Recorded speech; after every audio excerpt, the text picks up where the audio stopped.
forget about change. Texas Congressman Ron Paul wants to give government a complete overhaul. And he says that the Obama administration is wrong about everything, from fixing the economy to war in the Middle East. And here to tell us if he wants to make things right as president in 2012 is the author of Liberty Defined, Congressman Ron Paul. Thank you. Thank you very much. Now, you did vote. You did run for president in 1998 and 2008, yes? 88. 88. I have 98 here. 88 and 08. 88 and 08. Okay. So there are rumors you're going to run again this time. Are you going to do There. I've heard about those rumors. Did you start them? No, I think my son did. Rand Paul was his son, who was also... No. He does.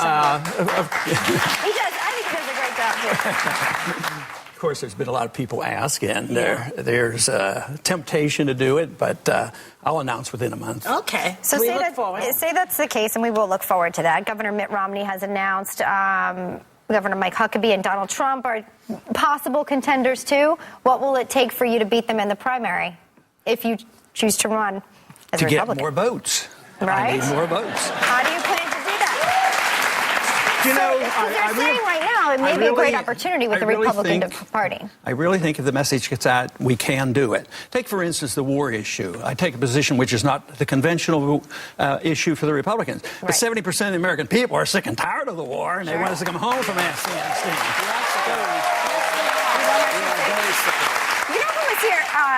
Jesse Ventura was here, and he said if you run, he wants to be your running mate. Are you interested in having him do that? Well, I haven't gotten that far yet, but I'd have to think about that. No, I don't think it's legal to offer a position, before you're nominated. So you got to be careful. That is true. You have to be a little careful. You mentioned running for president, but Rand Paul, your son, you mentioned Rand before. He wants to run also. You'll be running against your son. How do you feel about that? Well, I don't think it's likely to happen. No. There's a little bit of discipline in the family. Give him a good beating. I have two questions for you. The first is, how would you get us out of the war? Because it seems to be an answer that has eluded everyone. How do we get out? That's what I would like to know, because I would like to get out, but I'd like to get out of all of the wars, because our kids are. But how? Do you have I don't think it's complicated. Okay. How did we go in? We just marched in without permission, without a declaration of war. So a good president would just march home. They would just leave. Well, to be fair to you, you said this about George Bush's war in Iraq also. You're very consistent. Both parties are war parties. Let's face it. That's what we have to admit. Why? Because it increases the economy. Well, it's good for I don't armaments. know What why. is it? I don't know. It might even be a conspiracy, but it seems like the military-industrial complex controls both parties, because a lot of weapons are sold, and you always have to have an enemy. Think how many weapons have been sold already just bombing Libya.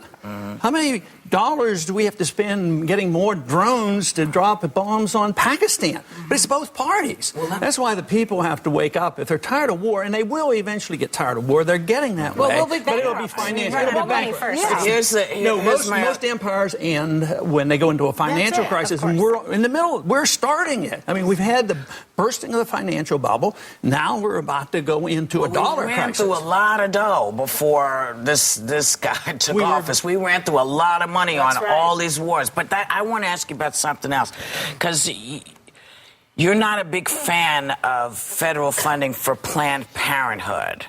And I'm curious, so you don't want to get rid of Planned Parenthood, you just want to get rid of the idea that federal money is going to them? Well, I haven't even addressed that subject. Not too long ago, we had two votes on the floor. One was NPR versus getting out of Afghanistan, and all the conservatives voted, of course, to spend billions and billions on Afghanistan, but they wanted to teach a lesson that we have to vote against NPR, and they would use the same tool, Planned Parenthood. No, I don't support Planned Parenthood, because I don't support most programs because most programs are, as far as I'm concerned, technically unconstitutional. Unless I see the authority there just I address it like I address the war issue. Don't go to war unless it's a declared war, and the president can't do it without getting permission. What's unconstitutional about Planned Parenthood in your mind, just to be clear for our viewers? What's unconstitutional? Well, I look to Article 1, Section 8, and I look for my authority, and if it's not there, I don't do it.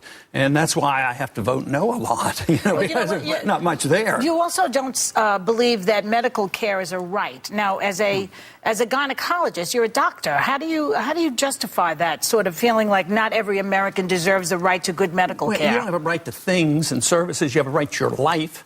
You have a right to your liberty. Yeah. And if you want good medical care, or if you want a healthy economy, you have to have a free market economy with sound money and good contract laws, and then there'll be great prosperity. But we have a system of corporatism now where business and governments are partners, and they rip us off, whether it's the military-industrial complex. In medicine today, both parties promote a form of medicine delivered by corporations, big drug companies, insurance companies, and that's why we have lousy care. So what do poor people do who have nothing? I mean, because should we? It is, and I'm truly compassionate about that. But I truly believe that they're more likely to get taken care of than have the bankruptcy of Medicaid and Medicare, which we're going to have, and we're not going to have care for anybody. Is that because but I of practice poor people? The poor, everybody's going to be poor. Nobody's going to get Medicare for the dollar. But right now, I'm talking about right now. Right now, well, we're leading to this problem. Right. But I practiced medicine at a time when we had no Medicare and no Medicaid. And I worked in a Catholic hospital. I worked for three. I know, but the principle is important. I worked for $3 an hour, and I was satisfied. Nobody was turned away, but the church took care of them. But when you don't have those services now, because it's wonderful. You're applauding old America, the idea that no one was turned away. If we could get back to that, would it make it a little bit easier, you think? It's the opposite. Now, when you go to the emergency... it's the system. We're paying for the emergency room, It's the system. Right? You go to the emergency room, and if you don't have insurance, you're immediately signed up, and you're always charged the most. When I practiced early, you were always charged the least, and you help people. But now you charge the most.